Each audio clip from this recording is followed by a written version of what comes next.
Tous les ans en hiver se joue dans d'innombrables familles le même rituel.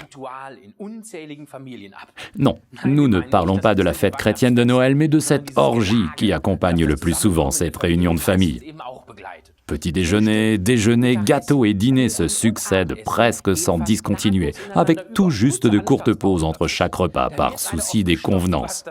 Malheureusement, on se gave souvent jusqu'à la dernière limite, et quand on croit l'avoir atteinte, on s'entend soudain dire « Dis, tu peux me repasser le flan à la crème, purée que c'est bon !»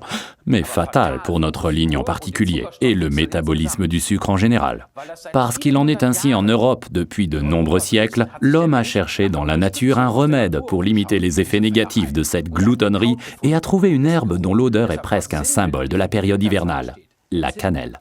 Oui, c'est vrai, car la cannelle a bien d'autres qualités que celle d'être simplement délicieuse. Elle nous réchauffe de l'intérieur et stimule la digestion et le métabolisme. Cela aide à assimiler toutes ces calories. Les étoiles de cannelle ont donc un arrière-plan bien établi. C'est pourquoi il est recommandé de boire Forever Blossom Herbal Tea, dont la cannelle est le principal ingrédient, avec l'article numéro 49. À chaque fois qu'on veut remédier aux effets d'une période de jeûne, ou bien ceux d'un régime ordinaire, ou encore quand il ne s'agit plus vraiment de se restreindre. Découvrez grâce à cette tisane pourquoi depuis 5 millénaires, les hommes font confiance à cette épice qu'on appelle la cannelle. Dans notre tisane Herbal Blossom, seule la saine et très onéreuse cannelle de Ceylan est utilisée. En effet, il existe aussi la casse de Chine. Très bon marché, mais moins bénéfique pour l'organisme. D'ailleurs, on la trouve souvent en prêt à commencer.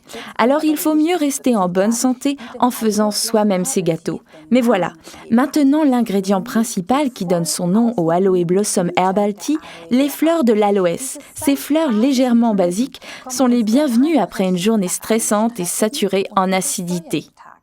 Mais en ce qui concerne cette tisane, la sagesse des plantes est loin d'être épuisée, car dans les sachets fermés hermétiquement se trouvent des zestes d'orange odorants, des clous de girofle, des feuilles de ronces, du fenouil, du gingembre, de la cardamome et de la camomille. Cette mixture contient des huiles essentielles légèrement stimulantes et volatiles, ce qui explique le conditionnement unitaire. Si on prend le temps de s'informer sur Internet à propos de ces plantes, on se rend compte qu'en l'occurrence, on est tombé sur un véritable filon.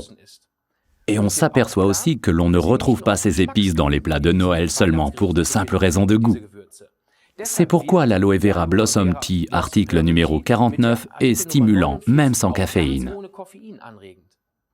Sur l'emballage, on indique un sachet par tasse. Ceux qui aiment un goût intense y trouveront leur bonheur.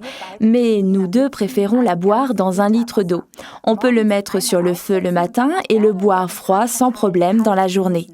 Dans les mois chauds d'été, on peut en faire un délicieux punch aux fruits avec un mélange aux myrtilles ou aux framboises congelées qu'on peut trouver au supermarché. C'est exactement ce qu'il faut pour votre prochaine fête en plein air.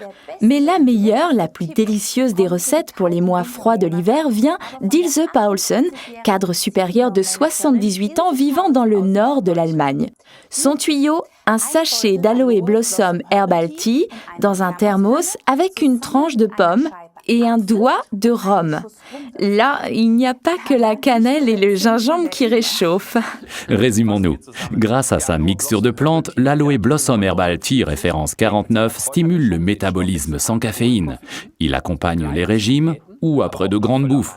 Avec 1 litre d'eau, il prévient la déshydratation et dans cette combinaison, il est aussi très bon pour la peau.